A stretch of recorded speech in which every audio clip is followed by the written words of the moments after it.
Pancasila sangat cocok sekali untuk Indonesia. Jadi sudah final, Pancasila sudah final. Jangan sampai ideologi lain mencoba untuk gerogoti pelan-pelan. Oleh karena itu, sang penguasa harus tanggung jawab. Jangan membiarkan.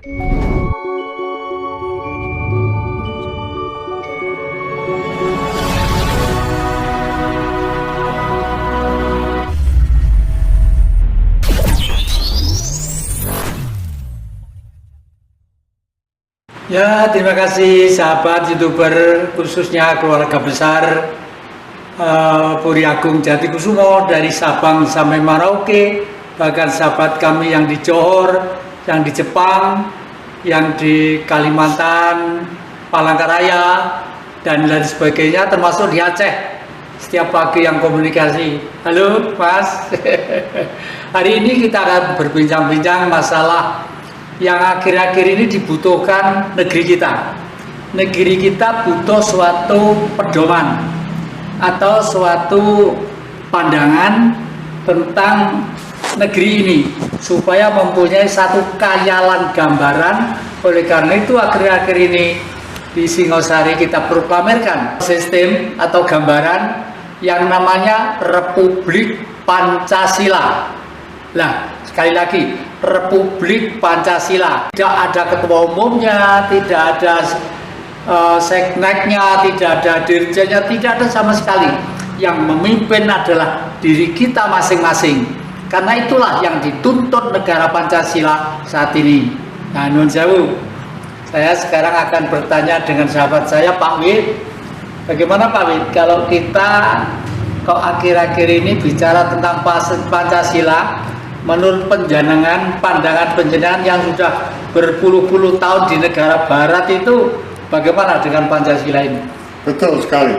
Jadi Pancasila itu bukan hanya ditulis dan dibaca saja, tapi dihaluskan, dilebur menjadi personalitis, ya, menjadi karakter pribadi Pancasila. Dilebur menjadi sebuah kepribadian. Kepribadian Pancasila adalah sebagai way of life, pandangan hidup kita bernegara, bermasyarakat, dan untuk menuju cita-cita itu bukan hanya dikatakan saja, tetapi kita menjadi software kita, perilaku kita, kebiasaan kita. Kalau bisa itu di dalam mencapai cita-citanya, kita ini bukan sebuah retorika, bukan hanya sebuah tulisan atau simbol-simbol, tetapi merupakan person kita yang sudah lengket dengan jiwa kita. Ya, terima kasih. Waduh, ada istilah yang sudah lengket terhadap jiwa kita. Terima kasih. Kebetulan para sahabat YouTuber yang kami muliakan, akhir-akhir ini kami juga bingung. Nanti kalau ada satu kumpulan atau satu gerakan, lalu ada namanya, ada di situ ada khayalan, lalu gambarnya apa? Untuk sementara ini saya gambar supaya setiap orang di seluruh dunia merasa bahwa dirinya adalah seperti ini. Dikatakan manusia karena masih hidup, ya, masih bernapas, masih ngomong, masih bergerak, masih punya ide kesana kemari dan sebagainya. Nah, di sini yang luar ini adalah saya gambar hijau lancip-lancip, artinya apa itu? Getaran yang disebut angan-angan. Ya, saya ulangi. Hijau lancip-lancip ini adalah getaran atau angan-angan. Yang kedua, merah. Merah itu adalah darah manusia. Ya, darah. Bukan kok lalu orang negro darahnya hitam, darah orang Eropa darahnya biru, enggak, sama. Darah itu umumnya semua merah. Adapun sedikit selisih kecil-kecil itu logis, ya, pengaruh geografi dan budaya masing-masing. Lalu udara, orang seluruh dunia baru dikatakan hidup kalau masih bisa menghirup udara. Nah, lalu hitam adalah tanah atau bumi. Jadi kita ini manusia memang hidup di atas bumi. Oleh karena itu manusia itu terdiri dari himpunan api, himpunan udara, himpunan tanah, dan himpunan air. Air yang menjadi tulang, tanah menjadi daging, udara kita hirup, dan api menjadi darah. Inilah manusia. Lalu yang setengah saya gambarkan gold, warna kesana kemari itu adalah Tuhan itu sendiri, yang di dalam bintik-bintik sinarnya bersinar pada tubuh manusia. Inilah untuk sementara. Oleh karena itu mungkin ada pertanyaan. Kalau ada Republik Pancasila, kenapa Republik Pancasila? Kenapa kok nggak Garuda Pancasila, Pak Mas Jati? Nah, ini pertanyaan yang bagus ya. Kalau ada Republik Pancasila, bagaimana dengan Garuda Pancasila, simbol negara kita? Itu tetap valid. Itu adalah milik Indonesia. Tapi Amerika kan bukan Indonesia, Cina bukan Indonesia. Oleh karena itu ini simbolnya untuk sementara ini, yang setiap manusia di dunia pasti mengiyakan begitu. Pertanyaan lagi, apakah ada perbedaannya Pancasila dulu yang dilahirkan pada tahun 45 dengan Republik Pancasila yang barusan pandangan pendidikan itu? Apa bedanya? Sangat ada, Walid. Memang ini berubah-ubah ya. Pada waktu tahun 1945, sekitar tahun 60-an itu Pancasila itu jelas sekali. Jangankan sekolah, tidak sekolah pun ngapalkan itu gampang. Apa itu 5K? 5K itulah: 1. Ketuhanan yang Maha Esa. 2. Kebangsaan. 3. Kemanusiaan. 4. Kerakyatan. 5. Keadilan sosial. Itu. Nah, begitu masuk ke tahun 65, karena peristiwa Orde Baru itu, lalu timbullah perubahan-perubahan yang sekarang itu kadang-kadang pegawai negeri atau TNI Polri atau Hansip atau apa-apa, kadang-kadang tuh ngapalkan aja bingung gitu. Ya bingungnya bukan karena beliau bodoh, enggak, mungkin karena mikir ini, sehingga pada waktu grogi, waktu mungkin bagaimana ya, spirit di tengah-tengah umum itu kadang-kadang siap untuk menjelaskan. Nah, tapi kalau yang 4 tadi itu kira-kira kok pas. Kalau nggak salah Pak Wid juga mencermati pada waktu Bung Karno pidato di PBB. Betul. Kalau saya sangat bangga sekali pada saatnya Bung Karno memperkenalkan model ideologi negara seperti Pancasila ini di muka sidang umum PBB di New York. Ya. Bahkan juga diperkenalkan tahun 56 di Kongres Amerika di Washington DC. Dia menjabarkan satu-satu item dari sila-sila Pancasila itu dan mendapat kekaguman dari seluruh Kongres, anggota Kongres. Bahkan sekarang ini Pancasila banyak diminati oleh anak-anak sekolah, bahkan dipelajari. Banyak pelajar-pelajar yang datang dari luar negeri, datang ke Indonesia untuk mempelajari lebih dalam lagi tentang Pancasila. Dan kalau kita bisa menghayati, mencermati daripada nilai-nilai yang terkandung di dalam Pancasila itu istilahnya sudah merangkum kesemuanya, adalah kehidupan. Ya, jadi tata cara hidup, bagaimana kita hidup, bagaimana kita bermasyarakat, bagaimana kita bernegara, bagaimana kita untuk mencapai tujuan kita bernegara, semacam itu.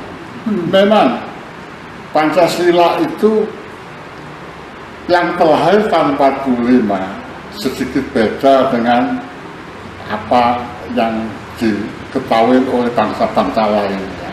Karena Pancasila itu kalau pandangan saya pribadi, yang paling pas dan cocok itu digunakan oleh negara kita, Indonesia. Kenapa kok begitu? Karena negara kita itu secara letak sejarah dan geografisnya beda, mempunyai sejarah background yang beda dari negara-negara lain. Kalau di Indonesia itu negara kepulauan, 13.000 pulau-pulau yang memisahkan antar kita, itu diperlukan nilai-nilai yang bertumbuh kepada nilai-nilai leluhur. Jadi Pancasila itu nilainya berangkat dari Kerajaan Majapahit, dari Kerajaan Singosari, dari kerajaan-kerajaan yang ada di Indonesia. Dan nilai-nilai Pancasila itu adalah kesepakatan bersama bangsa. Jadi bukan dari orang per orang individu, tapi kesepakatan bersama. Ya, untuk itu mungkin ya, karena di Indonesia itu letak geografisnya bukan landasan kontinen kayak Amerika atau RFC atau mungkin Rusia, yang mungkin kemajemukannya sedikit berbeda kayak di Indonesia. Kalau boleh saya katakan, Pancasila itu sangat cocok sekali diterapkan sebagai landasan ideologi negara di Indonesia. Mungkin di tempat lain juga sama, ya, tetapi nggak seintens. Secara sejarah dan letak geografis Indonesia itu, tata kelola pemerintahan dan negaranya itu lebih sulit daripada negara-negara lain yang di dalam satu wilayah kontinen. Saya juga berharap Pancasila itu nantinya itu bukan hanya dibaca dan ditulis saja, tapi menjadi personality, menjadi pribadi. Ini loh bedanya orang yang percaya tapi belum paham dengan orang yang percaya ditambah paham, karena pengalamannya pergaulan di orang kulit putih, orang kulit hitam segala macam sudah cukup lama. Tadi itu ada kalimat yang patut kita garis bawahi, yaitu Pancasila sangat cocok sekali untuk Indonesia. Jadi sudah final, Pancasila sudah final. Jangan sampai ideologi lain mencoba untuk gerogoti pelan-pelan. Oleh karena itu, sang penguasa harus tanggung jawab. Jangan membiarkan kanker yang akan gerogoti merusak negara Pancasila ini. Karena tadi sudah dijelaskan geografisnya, kalau di sini satu negara, kalau di Eropa 12 negara, ya, dari antar kecamatan naik perahu dan sebagainya, beribu-ribu pulau, suku, adat dan bangsa, tapi entoh rukun dan guyup karena Pancasila itu. Waduh, hebat. Saya tambah lagi. Yeah. Sekarang pertanyaannya, apakah untuk generasi muda ya, apakah Pancasila itu ketinggalan zaman? Sangat tidak. Ya, kita yang tahu kita sekarang adalah Pancasila adalah nilai-nilai fondasi bangunan-bangunan dasar untuk kita bermasyarakat dan bernegara. Untuk bernegara pun kita bukan hanya negara kita aja, kita mempunyai tetangga-tetangga di masyarakat internasional. Kita juga bertetangga secara internasional. Jadi tidak sama sekali kita ketinggalan zaman. Apakah Pancasila itu bisa menyatukan rakyat, bahkan bangsa-bangsa dunia? Sangat mungkin sekali. Pidato Presiden Soekarno pada tahun 60, dia menyarankan ada model baru, yaitu model demokrasi Pancasila. Ya, perlu diketahui di dunia itu hanya Indonesia yang memakai paham model Pancasila. Dari 193 dunia memakai model-model ideologi mainstream seperti kapitalis, seperti sosialis, seperti dan lain-lain.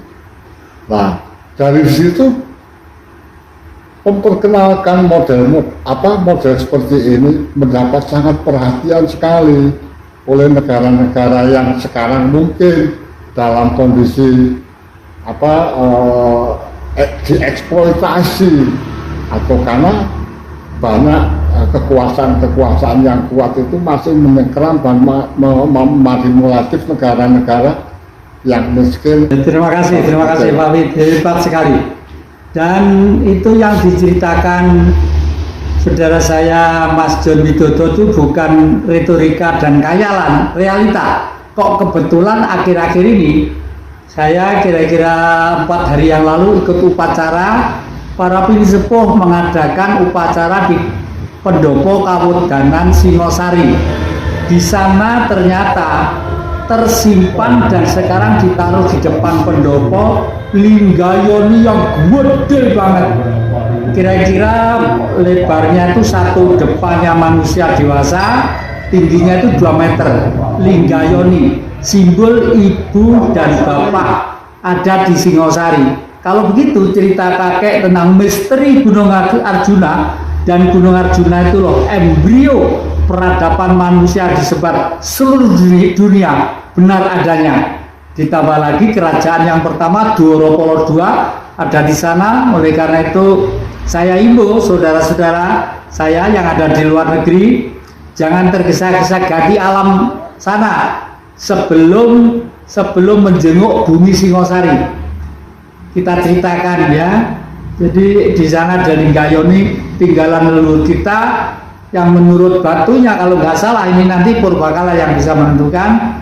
Saya akan pernah cerita 1500 tahun sebelum Masehi leluhur kita hidupnya sudah bertuhan. Tuhan itu siapa? Ibu bapak kita, itulah. Dan sekarang ini anak-anak muda kelihatannya dengan teknologi yang modern ini sudah mujar terus, ingin mengetahui.